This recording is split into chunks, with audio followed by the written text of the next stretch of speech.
katoliški cerkvi so 21. oktobra obhajali 92. svetovni misijonski dan. Skupno slovensko praznovanje misijonske nedelje je bilo letos v novomeški škofiji in sicer v župnijski cerkvi Marijinega vnebovzetja v Trebnjem. Letos je bilo v cerkvi na Slovenskem še posebej misijonsko obarvano. Oratoriji in šmarnice so bili posvečeni misijonarju Frideriku Baragi, ki je umrl pred 150 leti. Slovenci smo lahko upravičeno ponosni na svoje misijonarje v zgodovini, je v svoji pridigi izpostavil novomeški škof Andrej Glavan. Kot so Knobleha ali pa Baraga, pa še mnogi drugi, pa tudi na svojih 48 misijonarjev, misijonark, duhovnikov, sester in laikov, ki danes delujejo, evangelizirajo po svetu. Misijonar je tisti, ki ljubi Boga s celim bitjem in če je treba, zanj daruje tudi svoje življenje, poudarja Glavan.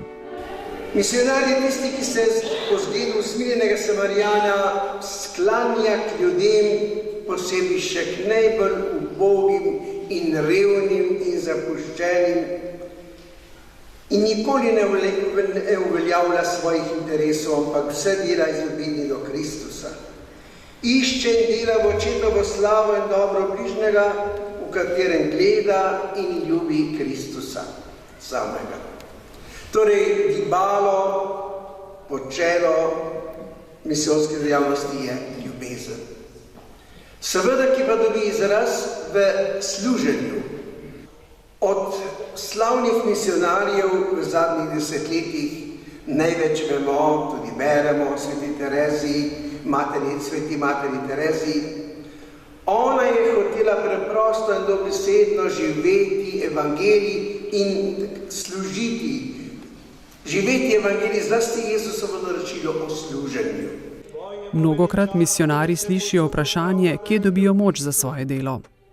Odgovor bi bil, kot je bil pri materi Tereziji, iz molitve in svete maše. Vsak dan se dvakrat, je rekla Terezija, dvakrat dotikamo Jezusovega telesa. Zjutraj v svetem obhajilu, čez dan pa se dotikamo telesa ubogih, malih, umirajočih. Eno je pogoj za drugo. Maša je duhovna hrana, ki nas podpira. Pri maši imamo Jezusa pod podobo kruha, medtem ko v revnih mestnih četrtih gledamo Kristusa in se ga dotikamo v strtih, bolnih telesih, v zapuščenih otrocih. Ko je nekoč prejemala nagrado, bilo nekaj v Nemčiji in je dobila med drugim tudi lep šopek, takoj, ko ga je dobila, ga je nesla pred tabernakelj. Njemu pripada, njegov je, ker nam on daje moč. Kljub tej plemenitosti je imela in tudi večina današnjih misijonarjev to izkuša, da imajo tudi nasprotnike. Bodisi, ker misijon, kot ker misijonarji vznemirjajo to delo z bogatinom, nenasitnim in skoroščevalcem, ali pa zaradi zavzemanja za najbolj nemočne. Tudi naš Pedro Opeka na Madagaskarju je imel spore.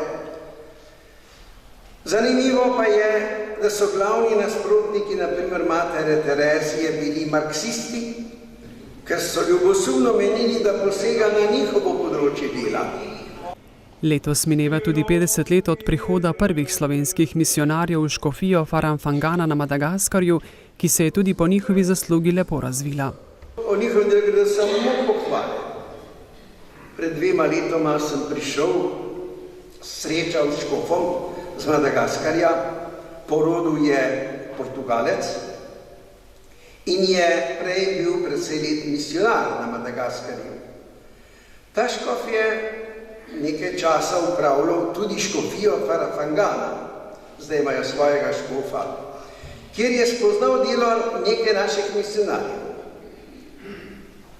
Postal sem pozoren, ko je omenil Farafangano in mu povedal, da nekatere slovenske misijonarje poznam. O, je rekel, to so stebri škofije, stebri, je on rekel, kolone, stebri škofije.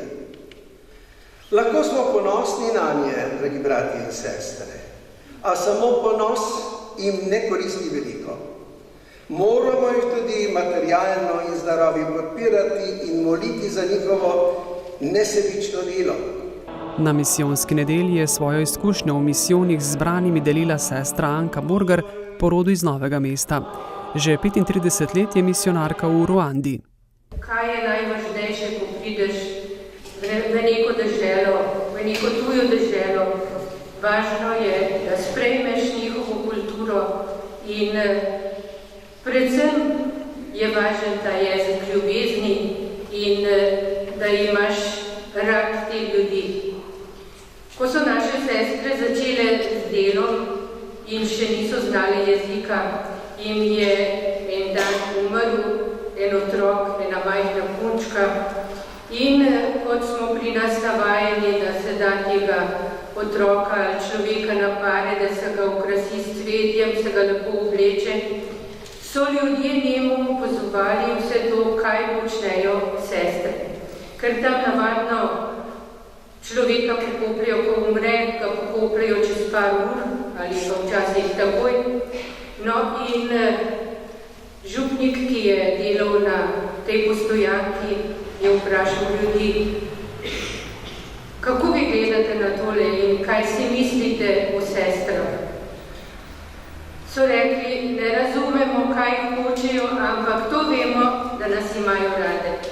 In mislim, da je prav to najvažnejše, da imaš te ljudi rad, potem te gotovo tudi oni sprejmejo in te imajo radi. Papež Frančišek je sicer za Cerkev napovedal izredni misijonski mesec, to je oktober 2019.